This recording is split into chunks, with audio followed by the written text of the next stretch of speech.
স্পেনের সেউতা সীমান্ত দিয়ে মাত্র ২৪ ঘণ্টায় প্রায় ৪৯,০০০ অভিবাসীর প্রবেশের পর প্রশ্ন উঠেছে, এটি কি শুধুই একটি আকস্মিক মানবিক সংকট, নাকি অভিবাসীদের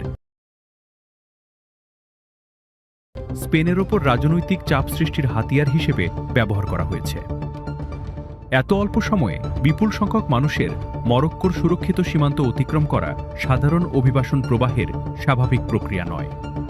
সামাজিক যোগাযোগ মাধ্যমে ছড়িয়ে পড়া একাধিক ভিডিওতে মরক্কোর নিরাপত্তা বাহিনীর ট্রাকে করে মানুষকে সীমান্ত সংলগ্ন এলাকায় নিয়ে আসা এবং পরে তাদের এগিয়ে যেতে দেওয়া দৃশ্য দেখা যাচ্ছে। ভিডিওগুলোর সত্যতা স্বাধীনভাবে যাচাই করা না গেলেও এগুলো মরক্কোর সীমান্ত নিয়ন্ত্রণ ইচ্ছাকৃতভাবে শিথিল করা হয়েছিল কিনা সেই প্রশ্নকে আরও জোরালো করেছে। একই সঙ্গে রাতভর সেউতার বিভিন্ন এলাকায় সংঘর্ষ, ভাঙচুর ও অগ্নিসংযোগের ঘটনাও পরিস্থিতিকে আরও জটিল করে তোলে। আবার নিরাপত্তা জোরদারের পর রাতের মধ্যেই প্রায় অর্ধেক মানুষ মরক্কোতে ফিরে যায়, যা সীমান্ত নিয়ন্ত্রণের প্রশ্নকে আরও গুরুত্বের সঙ্গে সামনে এনেছে। এ ধরনের ঘটনার নজিরও অতীতে রয়েছে। ২০২১ সালে স্পেন মরক্কো কূটনৈতিক বিরোধের সময় হাজার হাজার মানুষ সেউতায় প্রবেশ করেছিল।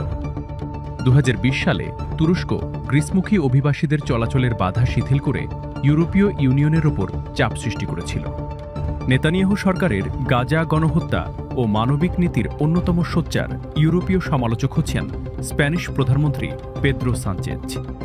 তার সরকার ফিলিস্তিন রাষ্ট্রকে স্বীকৃতি দিয়েছে, ইসরায়েলগামী অস্ত্রবাহী জাহাজের জন্য স্প্যানিশ বন্দর বন্ধ করেছে এবং ইসরায়েলের বিরুদ্ধে অস্ত্র নিষেধাজ্ঞা একটি রাষ্ট্রীয় আইনে পরিণত করেছে।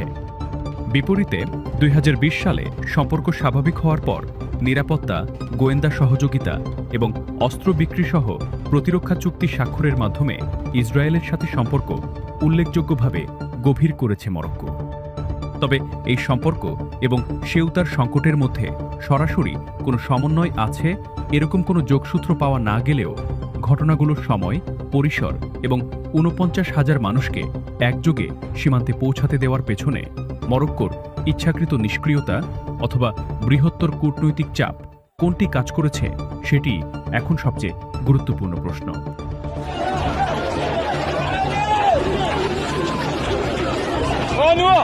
À nous!